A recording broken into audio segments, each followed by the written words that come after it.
The moment Sarah's perfectly manicured hand touched the doorknob of my apartment, I felt something shift in the air, a tremor of unease I should have trusted.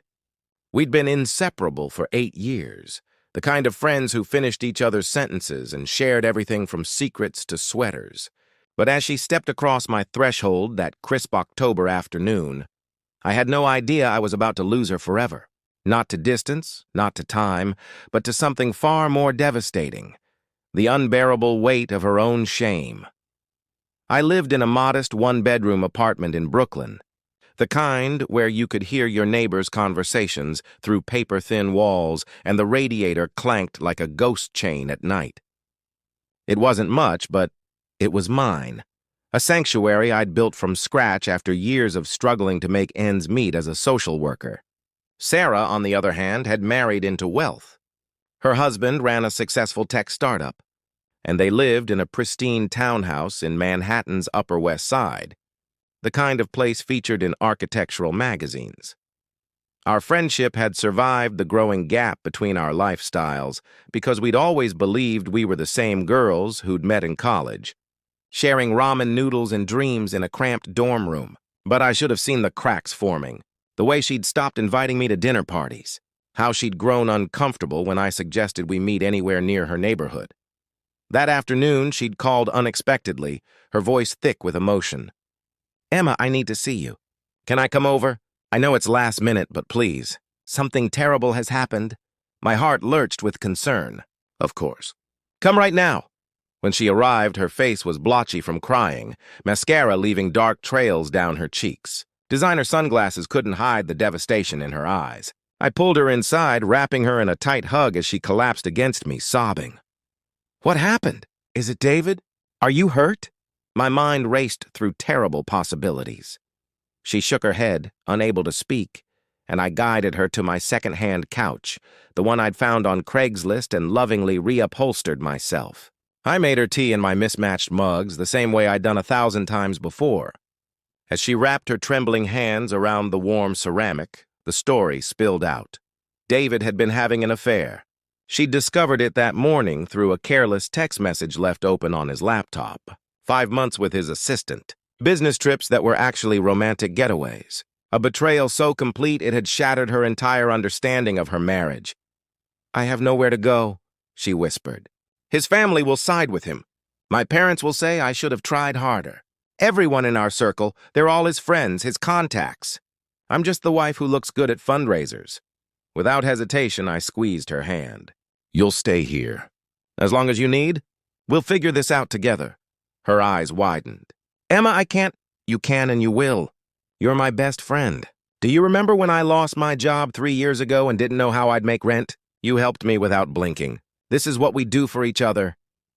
She moved in that night with just a suitcase, leaving behind her gilded cage. For the first week, we fell into an easy rhythm that reminded me of our college days. We stayed up late talking, ordered takeout, and watched romantic comedies while mocking the unrealistic plot lines.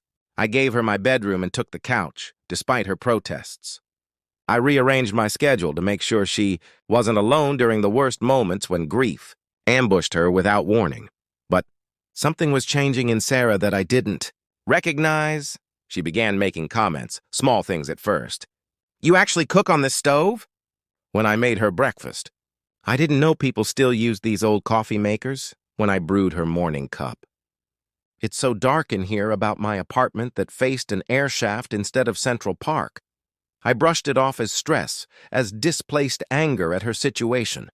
Then came the morning I found her scrubbing my kitchen counter with bleach she'd bought, wearing rubber gloves, her face twisted in disgust.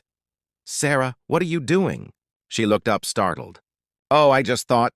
It probably hasn't been deep cleaned in a while, right? No judgment. I know you work long hours."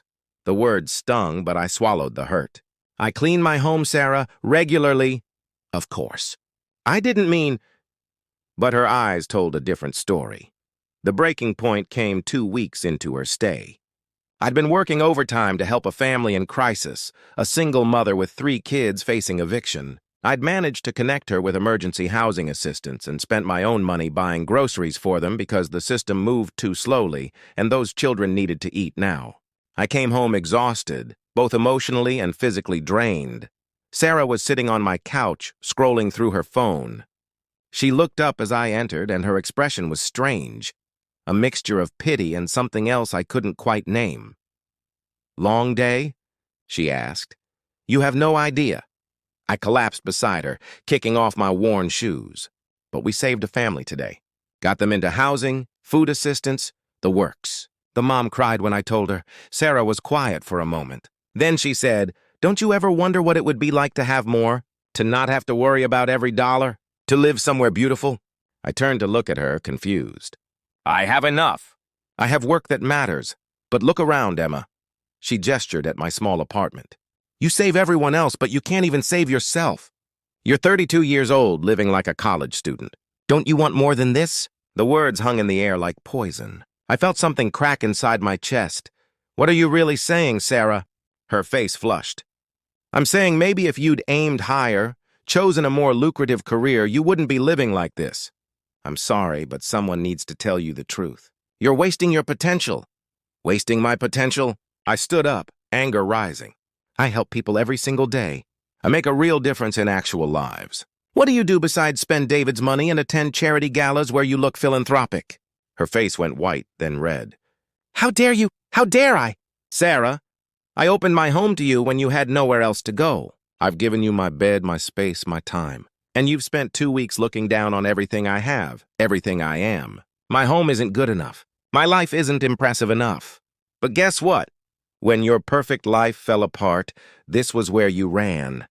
Tears filled her eyes, but they weren't tears of sadness. They were tears of rage, and I finally recognized it, shame. "You want me to be grateful? To worship you for your saint-like generosity? You love this, don't you? Finally getting to show me how noble you are. How much better you are than shallow, materialistic me." The accusation knocked the breath from my lungs. "That's not—" "You've always judged me," she continued, her voice rising. "For marrying David, for the money, for the lifestyle. You act so superior with your meaningful career and your tiny apartment, like suffering is somehow more virtuous than success. I never judged you for being successful, Sarah. I judged you for forgetting where you came from, for looking at my home. The home I was kind enough to share with you, like it's beneath you." She grabbed her phone and stood up. "I can't stay here anymore. I'd rather check into a hotel than spend another night being silently condemned." "No one's condemning you. I'm just asking for basic respect." But she was already gathering her things, shoving clothes into her suitcase with shaking hands. I watched, stunned, as our friendship disintegrated before my eyes. At the door, she paused. "You know what your problem is, Emma? You use kindness as a weapon. You help people so you can feel superior to them. Well, I don't need your pity or your charity." Then she was gone. The silence she left behind was deafening. I sank onto my couch, my comfortable, perfectly adequate couch, and let the tears come. Not because she'd hurt me, though she had, but because I finally understood what had really destroyed us. Sarah couldn't bear being the one who needed help. She couldn't reconcile the person she'd become, wealthy, privileged, untouchable, with the vulnerable woman who'd shown up at my door crying. So instead of facing her own pain and accepting kindness with grace, she'd turned it into something ugly.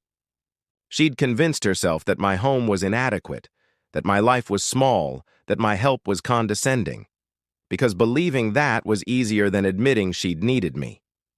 The truth hit me like a wave. Sometimes the greatest barrier to receiving help isn't pride. It's shame. And sometimes you lose people not because you failed them, but because they couldn't forgive themselves for needing you. Weeks passed. Sarah never called to apologize. Through mutual acquaintances, I heard she'd moved into her own apartment, filed for divorce, and cut ties with most people from her old life, including me. Part of me wanted to reach out, but I knew it wouldn't matter. I hadn't just reminded her of her lowest moment. I'd witnessed it. And for some people, that's unforgivable. What Sarah never knew was that 3 months after she left, I got a call from a woman named Jennifer, the single mother I'd helped the night of our final fight. She'd gotten back on her feet, found stable employment, and wanted to pay it forward. She'd started volunteering at my organization, helping other families navigate the system. "You saved us," she told me, tears in her eyes. And I'll never forget it. That's when I realized the real lesson. Kindness doesn't always save friendships.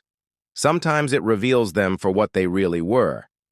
But true kindness, selfless, expecting nothing, creates ripples that extend far beyond our understanding. Sarah saw my help as a debt she couldn't repay. Jennifer saw it as a gift she could multiply. I still think about Sarah sometimes, wondering if she's happy, hoping she's healed. Our friendship may have been destroyed that day, but my faith in humanity wasn't.